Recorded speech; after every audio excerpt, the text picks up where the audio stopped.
Brendan Rodgers will take a reaction from Wuttieri, Emma and Alan in just a moment, who've all very much enjoyed this match tonight. But let's hear from the man of the match. He is with Gabriel Clark. It is, of course, Kasper Schmeichel. Well, Kasper, considering the defensive issues you've had this season, considering the opposition, where'd you place tonight and the win? An important win, a very important win. You know, the turnaround being so fast, having a very difficult game 2 days ago, or 2 days ago. You know, to go out second half in the previous game, perform the way we did, and then today going in, you know, tired legs, tired minds, going in and putting in a performance like that. You know, it's a credit to everyone.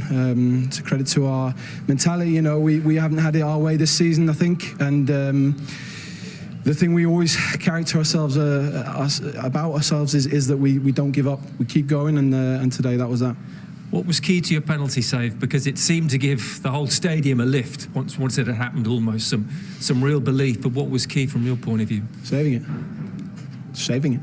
Absolutely. That was key. But did you study? Have you studied Mo Salah's penalty taking? Was it an instinctive thing? Not at all. Yeah. Had a feeling, went with it. Yeah. And then when you see him following up with a header, yeah, you're just praying.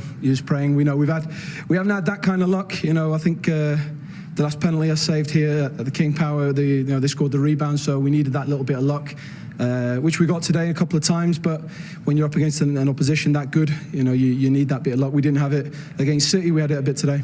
Was it almost the way that the manager had planned it? Obviously, be strong defensively if you can be, but then the counter-attacking, and obviously the way you got the goal.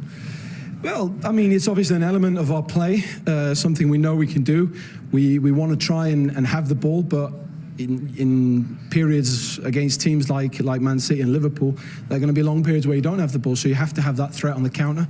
Addy came on, fantastic. Keenan Dewsbury Hall, you know, great assist. So yeah, it's a thoroughly enjoyable win, and now we just got to rest up and move on. And what do you hope it can give your season? Because it has been a bit stop-start, obviously the European issue as well. So what do you hope it can give your season now? What's achievable? No, I think for us the key this season is consistency. You know, we haven't found that consistency, but I've said it many times before. The thing about it is that if I'm sitting back and analysing us as a team, as a club, as a unit, and if I was to sit back and think that we aren't doing enough, we aren't working hard enough, then it'd be a problem. But you know, I can honestly say we're working so hard on every aspect of the game, and yeah, we've needed that little bit of luck today. We got it, so hopefully that can kickstart us. Well, it feels like a special night for your supporters. Well done. Thank you. Cheers. Relief all over his face. I'm sure huge relief in the dressing room as well. But also, you can imagine, having had that result 2 days ago, you know, it took a lot to get those players to believe in themselves, to come out here, make 5 changes and say, yeah, we can beat Liverpool, who are second in the table, who score goals for fun. You've got to say a huge well done to Brendan and his team this evening for the way they prepared in the short amount of time that they had for the 2 days. Who says you can't play 2 games in 2 days? We'll talk about that later. Their attitude was fantastic. Brendan's decisions worked perfectly, not only before the game and picking the team and the personnel, to the positions to play in, but also during the game when he changed it slightly second half. The sub he brought on turns out to be the match winner for him. In tough circumstances, you need your players to give you a shift, to give you something extra, to give you the fans and you as a manager everything they've got. And his players did that and more tonight. And I thought they thoroughly deserved the win. They stuck in there. It was tough at times for them, but I thought they were absolutely fantastic. I imagine as a manager that is enormously satisfying when you get those key decisions so spot on, like Brendan Rodgers did tonight, just 2 days after such a disappointing. Yeah, but like Kasper said, you need a little bit of luck. I mean, first of all, the crowd played an unbelievable role tonight and they really lifted their team. But there were key moments for me was staying in the game, getting to half-time at 0-0. But the second key moment was the subs made by both managers, and Leicester's turned out to be, I think, the more advantageous subs, and not just Lookman, but I think Tielemans come in, gave him a bit more solidity in central midfield. I think it allowed their build-up play to be a lot better, and Liverpool had to go wider and wider to try and create chances. So I think those tactical changes were the big differences between winning and drawing this game today for them. They had 67 touches in the end in the opposition box, Liverpool. In 15 years of Opta stats, no team has had that many touches and not scored. as somebody who perfected the art of scoring. What was going on there tonight for you? Why was that finished product not there? Simple as that. Them not scoring. I mean, Michael said it. They got lucky. They got lucky at the beginning of the second half. Not lucky at the beginning of the first half because he said it himself. He guessed it right. But normally, you expect them to punish team when they're not at their best or when they give them chances, and they didn't. But one thing that I want to go back to what Michael was talking, and I don't like actually to say the word subs, but I say sub because we're all used to say it, but the game changes. Those guys today came on to change the game. Lookman, Tillmans, and also Brighton at the end, doing the job that Maddison couldn't do anymore. I think you saw that for the team, and I can see what he was meaning with the they don't give up. As we just heard from Schmeichel there, and he did make some other spectacular saves, let's have a little look at the penalty, because perhaps this wasn't the most spectacular save of the lot at all, because it was potentially a poor penalty. Would you? Well, it was a poor penalty if you're looking at it from Mo Salah's point of view. Absolutely, it was without doubt the right decision. I mean, indeed, he didn't do that much wrong tonight, but that was one of the things he did. It was a poor tackle. It was a penalty, but we say it's a poor penalty from a forward's point of view. When you're the goalkeeper, he'll say it was a very good save. He's guessed right. Not only has he guessed right, but he's had a strong enough hand to keep it out. Yes, they've got a little bit of luck in terms of the return. He misses it also. But you know what?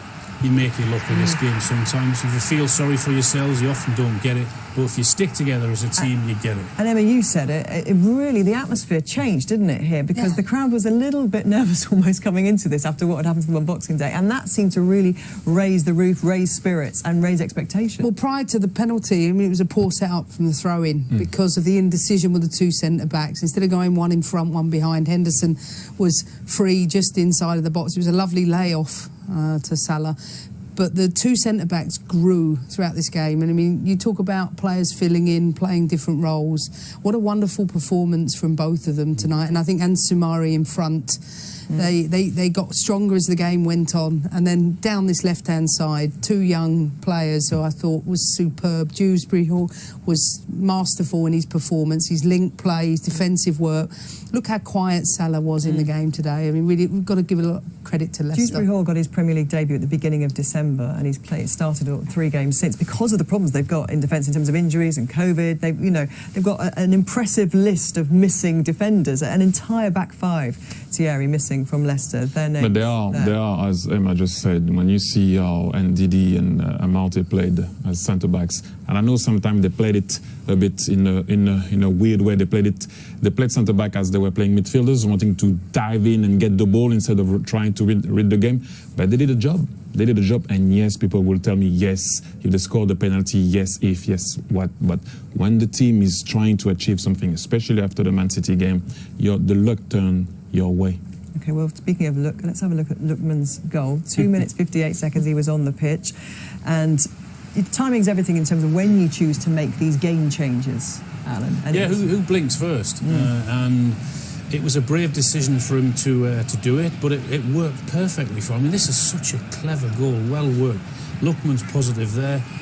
Emma has mentioned Dewsbury Hall, who I thought was a real contention for man of the match also, the way to pass, but then the ability to get across the defender knowing he can't touch him, then have the ability to finish that off. I mean, that's a really positive, clever goal from Leicester, well worked down that left-hand side. What I like on the goal is the desire that he had to go and make the box. Normally you expect Vardy at that moment to make the run for Dewsbury Hall, but no, Lookman made the run, and the desire that he had. He took a ball just before that, and he left Alexander-Arnold for dead on the side, and he got that one, and there was no stopping him. He was going to score there.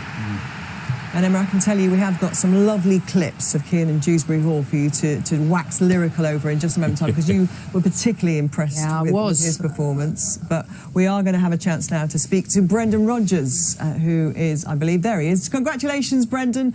That was an impressive performance, a great win, but all the more so after your Boxing Day experience at the Etihad. Yeah, well, you play against the two teams that we've played. They're incredible quality and physicality in the game. So today was going to be a huge test of not our football, but our mentality and spirit and physicality. And and that there's probably not a team that's more physical in the league than Liverpool. So to come through it with a clean sheet and play how we played and show the resilience that we had, it was not lost for words really, because it was such an heroic performance in the context of the two games. Brendan, what did you say after the Boxing Day result? Because you had 2 days to this game, you made 5 changes to the starting lineup, you've got practically a whole defensive lineup out. What did you say to the team? How did you galvanise them? Well, I said after the game, I thought away at Manchester City we actually had played well going forward. We've been decent going forward and scoring goals, but of course with all the players that were missing, it's been a challenge for us structurally with the players that are missing. But just said, listen, we knew coming into this game that probably because of the scoreline against Man City, that how this game works, probably the headlines were already written, about how many goals Liverpool would score and obviously with all the injuries that we have. So, but the beauty of the game is that you write your own story in football, and that was what we'd said to the players before. We need to give a big effort, big energy, and we now have quality. Boss, this is Thierry. This is Thierry. Yeah, I wanted to ask you a question. I was impressed with the way you set up the team in the first half, and also I wanted to know exactly what did you ask Iheanacho and Maddison off the ball, because they did a lot on their midfielders. Yeah, but we felt that obviously with how Liverpool play, the full-backs are really important. They get forward and get the numbers on the inside. So playing the diamond allowed us to have that 4 and that on the inside. Then that allows you to be 2v2 with the centre halves. But of course, whenever the side of the diamond jumps out, your number 10, which was James, he has to then fill in. And then sometimes on the side of the ball, the striker will have to fill in as well, just to try and keep a compact shape, because they're so good and they move the ball so fast, Liverpool, and so you have to try and block the spaces if you can't initially win it. So yeah, they all did that, and they all, tactically were very good in the game. Brendan, it's Emma. Water's works. Yeah. Try it. I've completely lost my throat. She couldn't stop talking about him for about 90 minutes. So that was. I feel bad. If his family's watching this, he's had an amazing game. I think Taylor behind him, exceptional. Thomas. It's getting worse for me, but exceptional game down that left-hand side. It was a joy to watch. Dewsbury Hall's rendered her speechless, and her players will tell you that doesn't happen very often. True. Yeah. No, but I wanted to talk about Brendan Rodgers there, because he's talking about obviously Emma and his players, but him himself. What he has to do right now, and Emma can tell you, I went through it at Montreal, coaching during COVID, getting your team together after a 6-3. Those guys are going to leave to play at the African Cup of Nations. He's not really complaining. He's trying to get on with the job, trying to put his team together, trying to put a tactic out there, not trying to say, I don't have this, I don't have that. Obviously, he mentioned at the end of the game after the win, but it's not easy to be a coach nowadays, especially through COVID time, and keep those guys happy and keep the momentum going against adversity. So, well done to him, but that's a tough one, I can tell you that. And it's not just dealing with the tactical machinations of not having players, it's the emotional and anxious kind of anxiety that comes. The mental part of the game. I went through it again because I can relate to that. COVID, you're not going home, family cannot come. Sometimes you lose family members, you have to deal with the emotion of the players, not only on the field now, in a family way. I mean, Emma can talk about it even more because she's coaching. I'm not at the minute, but that was really tough, and you need to perform. It's the Premier League. If you don't perform, people are looking at you like, is he going to stay or not? They don't want to know how easy, how is he? Is he okay? How is he coping with that? Mm-hmm. People don't often care about the coach. If the players of Emma comes and knock on the door, they want to know why they're not playing. They don't want to know if Emma is okay. The heart. You are right. It is tough because we forget that they're human beings and they go home to their families, and different. Players will be living with different family members, and the realities are that yes, we're living in COVID times. This variant may not be as dangerous per se as the last one, but the fear, the anxiety, I've had players that don't want to come into the building, they don't want to go on the bus, they don't want to eat in meal times, and I think that's a perfectly natural way to feel. I think as a coach, as a leader, it's one of the worst things to deal with.